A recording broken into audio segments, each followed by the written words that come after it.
Hello बच्चों, मैं सुनील कुमार आप सबको स्वागत करता हूं अपने इस यूट्यूब चैनल पर।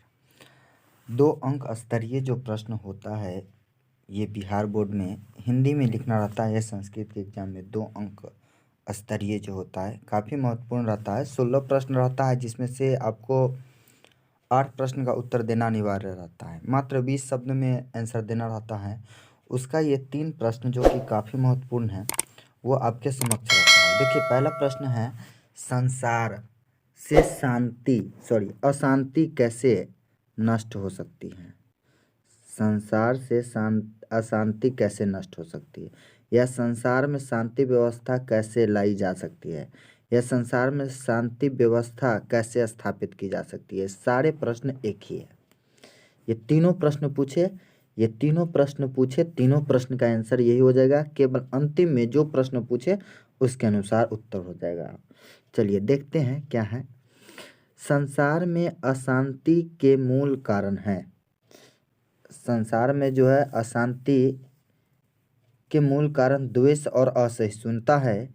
ये दोनों परस्पर मिलकर वैर को उत्पन्न करता है, अर्थात झगड़ा का उत्पन्न करता है, तथा स्वार्थ से अशांति बढ़ती है। इस अशांति को वैर से नहीं रोका जा सकता है। करुणा भाव और मित्रता से ही वैर नष्ट कर संसार में शांति लाई जा सकती है। अगर मान लीजिए रहता शांति व्यवस्था कैसे स्थापित की जा सकती है, तो लास्ट में यही लिखते हैं कि नष्ट कर संसार में शांति व्यवस्था स्थापित की जा सकती है या शांति व्यवस्था लाई जा सकती है। मतलब कहने का इसका मतलब है, विश्व शांति पाठ का है कि संसार में अशांति के 2 ही मूल कारण हैं, द्वेष और असहिष्णुता। ऑब्जेक्टिव में भी पूछेगा। ये दोनों परस्पर मिलकर वैर को उत्पन्न करती है। किसको उत्पन्न करती है? वैर को। वैर मतलब लड़ाई झगड़ा होता है। तथा स्वार्थ से अशांति बढ़ती है। स्वार्थ से क्या होता है? अशांति बढ़ती है। इस अशांति को वैर से नहीं रोका जा सकता। वैरस्य वैरणम असंभव होता है। वैरस्य वैरेन असंभवम होता है। तो वैर से वैर का संभव असंभव है। करुणा और मित्रता भाव होना चाहिए से ही वैर को नष्ट कीजिए और संसार में शांति व्यवस्था को लाइए या स्थापित कीजिए। चलिए, काफ़ी महत्वपूर्ण है। इस बार के गेस क्वेश्चन है ये, वेदांग कितने हैं या वेदांग का नाम लिखे। देखिए, यहाँ कई प्रश्न पूछता है। वेदांग किसे कहते हैं चर्चा कीजिए, या वेदांग का नाम लिखिए, या वेदांग और उनके प्रवर्तक या जो वेदांग के रचनाकार है उनका नाम लिखिए। तो वेदांग अर्थात वेद के अंग को वेदांग कहते हैं। वेद जो है उसके अंग को हम क्या कहते हैं? वेदांग कहते हैं। इसकी कुल संख्या 6 है। वे शिक्षा मतलब वह जो है शिक्षा है, कल्प है, व्याकरण है, निरुक्त है, छंद है और ज्योतिष है। ये हो गया वेदांग। वेद के अंग को वेदांग कहते हैं। इसकी संख्या 6 है। शिक्षा, कल्प, व्याकरण, निरुक्त, छंद और ज्योतिष।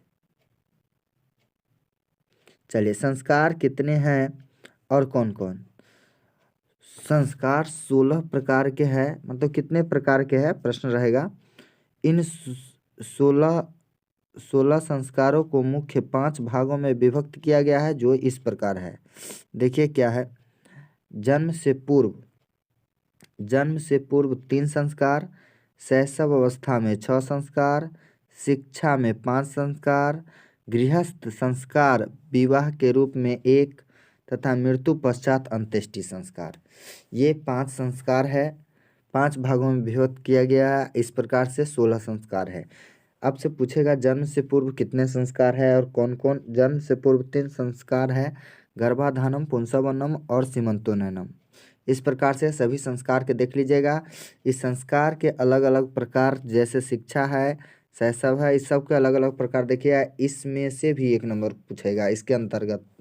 ये तीनों प्रश्न काफ़ी महत्वपूर्ण है। धन्यवाद इस वीडियो को देखने के लिए। आप स्क्रीनशॉट ले लीजिए, इसको नोट कर लिए कॉपी में, और हमारे चैनल को निश्चित तरीक़े से सब्सक्राइब कीजिए और शेयर कीजिए।